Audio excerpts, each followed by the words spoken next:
Hey friends, relationship scientist Dr. John Gottman invited hundreds of couples in an observation facility, which was a fancy apartment decked with cameras, and there he studied the daily interaction of couples for a week. 6 years later, he followed up with the same couples and divided them into two different groups.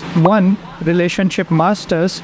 These were couples who were still happily married, and the other group was relationship disasters, people who had either divorced or were unhappy in their current marriage.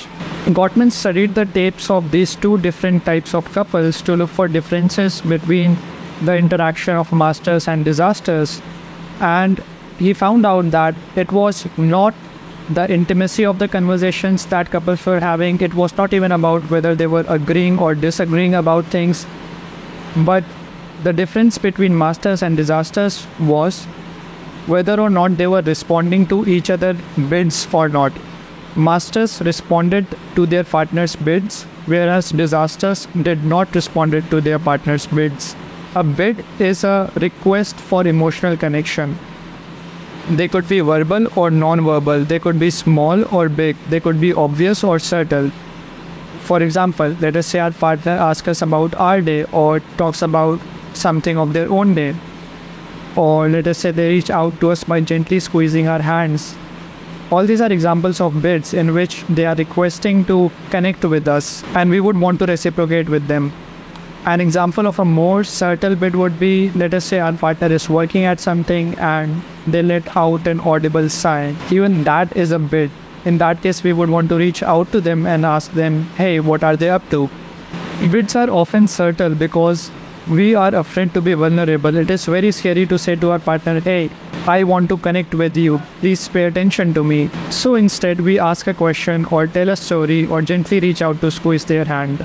We hope that we will receive emotional connection in return, but if not, it is less scary than pleading our partner, hey, please connect with me. There are three ways in which we could respond to a bid. Let us say I am doing some of my own work and my partner makes a remark about something that happened with them at work today. Now, there are three possible ways I could respond to this bid.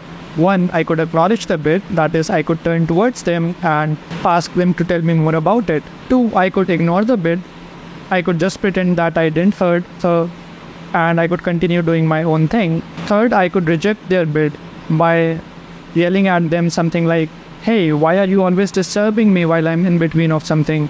Gottman found out that healthy couples turn towards each other's bids 86% of the time, whereas disasters turn toward each other only 33% of time. I find it super awesome that how these tiny little things like consistently responding to our partner's bids is what really makes a relationship great.